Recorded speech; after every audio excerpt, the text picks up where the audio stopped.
Hi, good morning. എല്ലാവർക്കും ഇന്നത്തെ pre market റിപ്പോർട്ടിലേക്ക് സ്വാഗതം. ഇന്ന് ജസ്റ്റ് വീഡിയോ പോസ്റ്റ് ചെയ്തില്ല, ഡയറക്റ്റ് നമ്മുടെ സ്ക്രീൻ മാത്രം ഷെയർ ചെയ്യുന്നു എന്നുള്ളതേ ഉള്ളൂ. ഓക്കെ, വീഡിയോ എപ്പോഴും കാണുന്നവർ 1.25x സ്പീഡ് റേറ്റിൽ കാണാൻ ശ്രമിക്കുക. ഞാൻ സ്ലോ ആയിട്ട് സംസാരിക്കുന്ന ഒരു വ്യക്തിയാണ്, സോ നിങ്ങളുടെ ടൈം സേവ് ചെയ്യപ്പെടാൻ വേണ്ടിയിട്ടാണ് അങ്ങനെ ഒരു സിറ്റുവേഷൻ പറയാറുള്ളത്. ഓക്കെ, അപ്പോൾ നമുക്ക് നമ്മുടെ അനാലിസിസിലേക്ക് വരാം.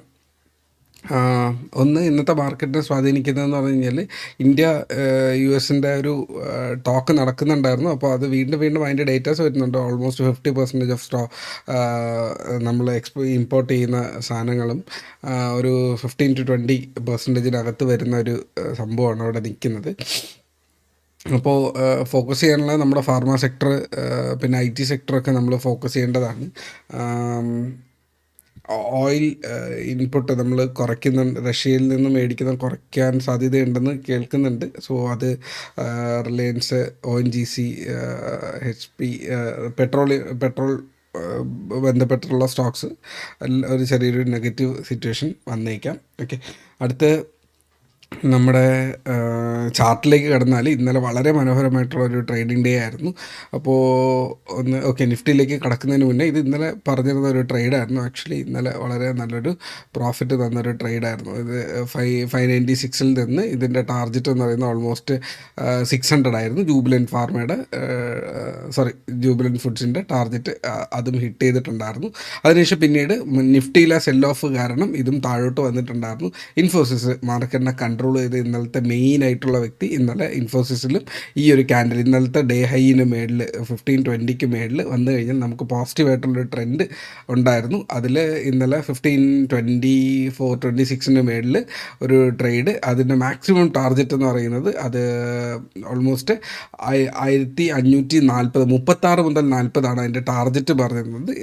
ഈ ഒരു ക്യാൻഡിലിൻ്റെ ലോ ആയിരുന്നു അതിൻ്റെ സെല്ലും കീപ്പ് ചെയ്തിരുന്നത്. സോ അതും ടാർജറ്റ് ഹിറ്റ് ചെയ്തിട്ടുണ്ടായിരുന്നു. വളരെ നല്ലൊരു ഡേ ആയിരുന്നു. ക്രൂഡ് ഓയിലൊക്കെ വളരെ മനോഹരമായിട്ടുള്ളൊരു മൊമെൻറ്റം അവിടെ നടക്കുന്നുണ്ട്. സോ ഇന്നലെ ക്രൂഡ് ഓയിലിൻ്റെത് 5444 ആയിരുന്നു ടാർജറ്റ് പറഞ്ഞിരുന്നത്. സോ ഇന്നലെ ഇതായിരുന്നു ഇതിൻ്റെ ഇന്നലത്തെ മൂവ് എന്ന് പറയുന്നത്. ഓൾമോസ്റ്റ് 5164 നിന്ന് 5500 റേഞ്ചിലേക്ക് ഓൾമോസ്റ്റ് ഹിറ്റ് ചെയ്തിട്ടുണ്ട്. 444 വരെ മാക്സിമം ടാർഗറ്റ് പറഞ്ഞതാണ്.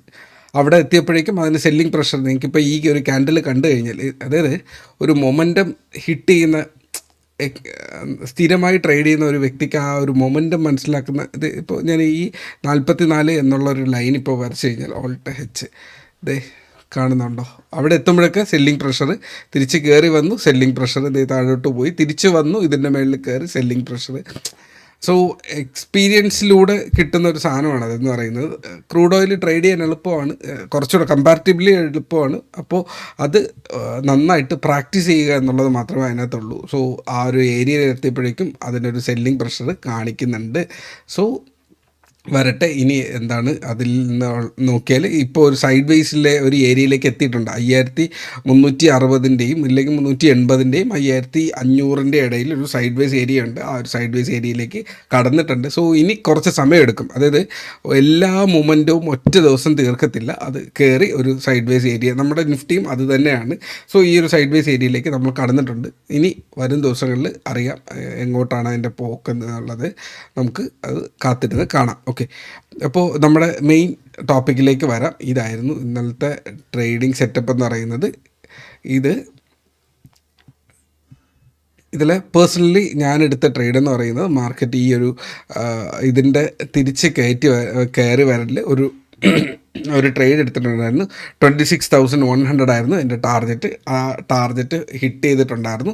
ഇത് രണ്ടാമത്തെ ടാർഗറ്റായിരുന്നു 180. മാർക്കറ്റ് ബുൾ റണ്ണിലേക്ക് പോയിക്കഴിഞ്ഞാൽ, അതായത് ഓപ്പൺ ചെയ്ത് ആ ഒരു ഏരിയ കഴിഞ്ഞിട്ട് ഈ ഒരു 26,100 എന്ന് പറയുന്ന സോളിഡ് ആയിട്ടുള്ള റെസിസ്റ്റൻസ് ഏരിയ ബ്രേക്ക് ചെയ്യപ്പെട്ട് കഴിഞ്ഞാൽ ഇതൊരു ബുൾ റണ്ണിലേക്ക് പോവുകയും 240 റേഞ്ചിലേക്ക് ഹിറ്റ് ചെയ്യാനുള്ള സാധ്യതയുണ്ട്. അതിൻ്റെ പകുതിയിലെത്തുമ്പോഴേക്കും നമുക്കിത് ബുക്ക് ചെയ്യാം എന്നുള്ളൊരു ഇൻട്രാഡേ വ്യൂ ഉണ്ടായിരുന്നു. സ്കാൽപ്പറിൻ്റെ വ്യൂവിൽ ഈ കംപ്ലീറ്റ് പൊസിഷന് പ്രോഫിറ്റ് ബുക്ക് ചെയ്യാൻ പറ്റി.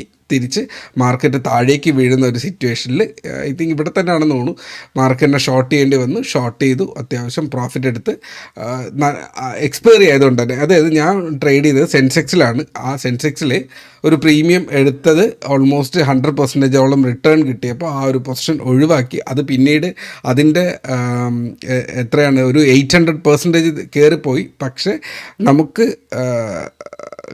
നമുക്ക് ഏറ്റവും കംഫർട്ടബിൾ ആയിട്ടുള്ള പ്രോഫിറ്റ് എടുത്ത് വെളിയിൽ വരിക എന്നുള്ളതാണ് ഏറ്റവും മെയിനായിട്ടുള്ളത്.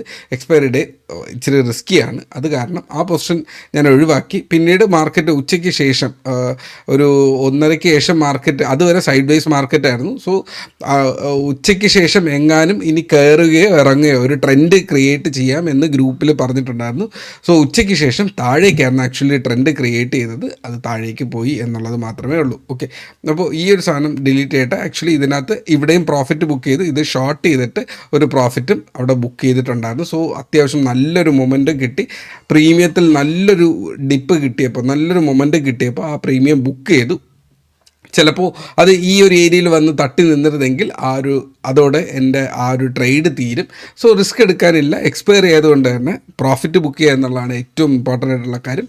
പ്രോഫിറ്റ് ബുക്ക് ചെയ്തു, അത്രേ ഉള്ളൂ. 2 ട്രേഡ് മാത്രമേ അവിടെ ട്രേഡ് ചെയ്തിട്ടുള്ളൂ. ഓക്കെ, ഒരു ലോങ്ങർ റണ്ണിൽ ഇതൊരു ടാർജറ്റായിരുന്നു. താഴേക്ക് വീഴുന്നിരുന്നെങ്കിൽ ഇതിന് താഴെ ഈ ഒരു ക്യാൻഡലിൽ ഒരു എൻട്രി ഉണ്ടായിരുന്നു. അതിൻ്റെ ടാർജറ്റ് ഓൾമോസ്റ്റ് 880 ആയിരുന്നു. അതും ഹിറ്റ് ചെയ്തിട്ടുണ്ട്. പക്ഷേ പേഴ്സണലി ആ ഒരു ട്രേഡ് എടുത്തിട്ടേ ഇല്ല. എടുക്കാത്ത ട്രേഡിനെ കുറിച്ച് പറഞ്ഞിട്ട് കാര്യമില്ല. ഓക്കെ, അപ്പോൾ ഇതായിരുന്നു ആ ഒരു ലെവൽ. ഓക്കെ, അപ്പോൾ അടുത്ത ഇന്നത്തെ ഇതെല്ലാം ഗ്രൂപ്പിൽ പറഞ്ഞിട്ടുണ്ടായിരുന്നു. പലരും പൊസിഷൻ എടുത്തു, പ്രോഫിറ്റ് ബുക്ക് ചെയ്യുന്നത് കണ്ടു.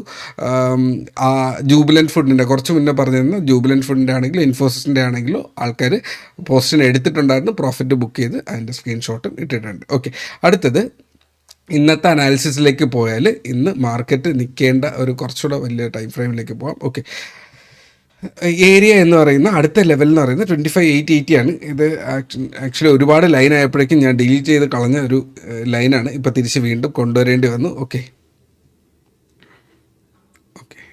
കുറച്ച് സിമ്പിളാക്കാൻ വേണ്ടിയിട്ട് ഇതിനെ ഞാനൊന്ന് അഡ്ജസ്റ്റ് ചെയ്യാണ്. അപ്പോൾ അടുത്ത 3 ലൈൻസ് എന്ന് പറയുന്നത് ഈ ഏരിയാസാണ്. ഏറ്റവും ഇമ്പോർട്ടൻ്റ്ലി 800 ഇവിടുത്തെ അടുത്തൊരു ഇമ്പോർട്ടൻ്റ് ഏരിയ ആണ്. തൽക്കാലം വരച്ചിടാം. ഓക്കെ, ഈ ലെവൽസ് വളരെ ഇമ്പോർട്ടൻ്റ് ആണ്. 960.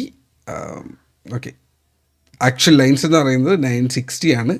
962 ഇതൊരു കംപ്ലീറ്റ് ബോക്സ് തന്നെയാണ്. സോ ഈ ഒരു ഏരിയ നമുക്ക് വാച്ച് ചെയ്യേണ്ടി വരും. ഇതിന് തൽക്കാലം വേണമെങ്കിൽ ഇങ്ങനെ എടുക്കാം, ഈ ഒരു ബോക്സ് ആയിട്ട് എടുക്കാം. ഓക്കെ, 26,000-നും 25,960 ഇടയിലൊരു ബോക്സ് ഉണ്ട്. ഇതൊരു ഇമ്പോർട്ടൻ്റ് ആയിട്ടുള്ള ഒരു റെസിസ്റ്റൻസ് ആയിട്ട് ഇനി ആക്ട് ചെയ്തേക്കാം. ഓക്കെ, ഇനി മാർക്കറ്റ് ഈ ഒരു ഏരിയ എന്ന് പറയുന്നത് 25,800 വളരെ ഇമ്പോർട്ടൻ്റ് ആയിട്ടുള്ള ഏരിയയാണ്. 25,800-ഉം 26,100 ഈ ഒരു ഏരിയയിൽ മാർക്കറ്റ് സൈഡ് വേസ് പോകാം. അൺലെസ് നമുക്ക് അവിടെ ഒരു കൺഫർമേഷൻ ഉള്ള ഒരു ട്രേഡ് ഡീൽ ക്ലോസിങ് എന്നുള്ള ഒരു സിറ്റുവേഷൻ വന്നു കഴിഞ്ഞാൽ മാർക്കറ്റ് അതുവരെയും മാർക്കറ്റ് ഈ ഒരു ഏരിയയിൽ നിൽക്കാനായിരിക്കും ഏറ്റവും കൂടുതൽ സാധ്യത. എങ്ങാനും താഴോട്ട് പോയാൽ നമുക്കിനി ആ സൈഡിലേക്ക് ഡയറക്ഷൻ ട്രേഡ് ചെയ്യേണ്ടി വരും. 25,600 ആണ് അടുത്ത ലെവൽസ്. സോ ഇപ്പോൾ ഒരു പേഴ്സണലി ചെറിയൊരു പ്രോഫിറ്റ് ബുക്കിംഗ് വന്നു. നമുക്കൊരു ട്രെൻഡ് ലൈൻ ഉണ്ടായിരുന്നു. ആ ട്രെൻഡ് ലൈനിൻ്റെ ഉള്ളിലേക്ക് കയറി തിരിച്ച് വീണ്ടും താഴേക്ക് വന്നു. ഓക്കെ, ഇപ്പോഴും സ്റ്റിൽ ബുള്ളിഷ് തന്നെയാണ്, ഒരു വ്യത്യാസവും ഇല്ല. ഓക്കെ, ഒരു പ്രോഫിറ്റ് ബുക്കിംഗ് വന്നത് കാരണം നമ്മൾ ട്രെൻഡിൽ മാറ്റം വരുത്തിയിട്ടില്ല. ഇതിങ്ങനെ തന്നെ പോട്ടെ. മാർക്കറ്റ് ഇന്ന് ഓപ്പൺ ചെയ്യാൻ സാധ്യത 25,900 റേഞ്ചിലാണ്. അതായത് ഈ ഒരു ഏരിയ 980 അതിനടുത്തുള്ള ഒരു റേഞ്ചിലാണ് ഓപ്പൺ ചെയ്യാൻ സാധ്യത. സോ ഈ ഒരു ക്യാൻഡലിൽ നിന്ന് അടുത്ത് ഈ ഒരു ട്രെൻഡ് ലൈനിൻ്റെ തൊട്ടടുത്ത് ഓപ്പൺ ചെയ്യുന്നുണ്ടെങ്കിൽ അതിനനുസരിച്ചിട്ട് നമ്മൾ വെയിറ്റ് ചെയ്യുക. 26,000 to 26,100 റേഞ്ച്, ഇല്ലെങ്കിൽ 26,060 ഒക്കെ ഒരു ചെറിയൊരു റെസിസ്റ്റൻസേ ഉള്ളൂ. സോ അടുത്ത ട്രേഡ് എന്ന് പറയുന്നത് ഈ ഒരു ലെവലിൽ ഓപ്പൺ ചെയ്യാൻ സാധ്യത ഈ ഒരു ഏരിയയിലാണ്. അപ്പോൾ ഈ ഒരു ട്രേഡ് ഇല്ലെങ്കിൽ താഴേക്ക് വന്നു കഴിഞ്ഞാൽ ഈ ഒരു ഏരിയയ്ക്ക് താഴെ 880ക്ക് താഴെ 800, താഴേക്ക് 600 മാർക്കറ്റ് വീഴുന്നു കഴിഞ്ഞാൽ ഈ ഒരു ലെവലിലേക്കായിരിക്കും ട്രേഡ്സ് പോകുക. സോ ഇതാണ് എൻ്റെ ഇന്നത്തെ analysis. So trade safe, take care.